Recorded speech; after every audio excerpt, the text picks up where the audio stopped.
Right now, as you're watching this, your brain is fabricating a story, not distorting it, not misremembering it, fabricating it from scratch.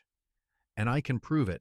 In the next 10 minutes, I'm going to show you 3 experiments where scientists caught the human brain red-handed, lying directly to its owner. And the scariest part, the people in those experiments had no idea it was happening. Neither do you, not right now, not ever. Stay with me, because the third one is going to change how you see every decision you've made in the last year. Here's the first experiment. 1999, Harvard University. Christopher Chabris and Daniel Simons ask volunteers to watch a short video. In the video, 2 teams pass a basketball, one team in white shirts, one in black. The task is simple. Count how many times the white team passes the ball. Simple enough, right? Halfway through the video, a person in a full gorilla suit walks directly into the middle of the frame, beats their chest, walks off. 50% of people never saw it. Not because they were distracted, not because the video was blurry. They were looking directly at the screen. Their eyes were open. They just didn't see it. This is called inattentional blindness, and it means your brain isn't a camera. It's an editor. It decides what makes the cut and what gets deleted before you ever become aware of it. Think about that. Right now, your brain is actively removing things from your reality, not hiding them, removing them. You are walking through a version of the world that has already been filtered, cropped, and color corrected. And you were never asked for permission. What else is it cutting out? We'll get to that. Now, let's talk about something even darker, because the gorilla experiment, and that's about what you miss. This next one is about what you invent. 2005. Researchers in Sweden set up a card game. They show participants 2 photos of women and ask, which one do you find more attractive? The participant points to one. The researcher slides the card across the table face down. But here's the trick. Using a sleight of hand technique, the researcher switches the cards. The participant ends up holding the photo they did not choose. Then the researcher flips it over and asks, "Can you tell me why you chose this one?" 75% of the time, people gave full, confident explanations. I like her smile. She looks kind. There's something about her eyes. They had no idea they were explaining a choice they never made. This is choice blindness, and it reveals something terrifying about the way your brain works. It doesn't just record decisions, it rewrites them. The moment a choice is made, your brain begins constructing a narrative that makes that choice feel inevitable, intentional, and completely yours. That job you took, that relationship you stayed in, that investment you made. Your brain has been quietly editing the footage, cutting the doubt, boosting the confidence until the version you remember feels clean and certain. It wasn't. It never is. But here's where it gets even stranger, because the brain doesn't just lie about the past, it lies about the present, in real time.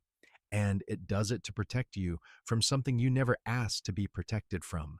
This is the third experiment I promised you, and I need you to understand something before I explain it, because once you hear this, you cannot unhear it. In the 1960s, neuroscientist Roger Sperry and his team worked with patients who had their corpus callosum severed. That's the bundle of nerve fibers connecting the 2 hemispheres of your brain. It was done to treat severe epilepsy. The surgery worked, but it created something unexpected. 2 separate minds inside one skull. Here's the experiment. The patient sits in front of a screen. A word, walk, is flashed only to the left visual field, which connects to the right hemisphere. The right hemisphere sees the word. The patient stands up and starts walking. Then the researcher asks, "Why did you stand up?" The patient doesn't say, "I don't know." They don't pause. They don't look confused. Without missing a beat, they say, "I wanted to get a drink of water." That reason was completely fabricated. The talking, reasoning part of the brain, the left hemisphere, had no access to the actual command, but it refused to say, "I don't know." Instead, it invented a story on the spot, a confident, completely false story. Neuroscientists call this the interpreter.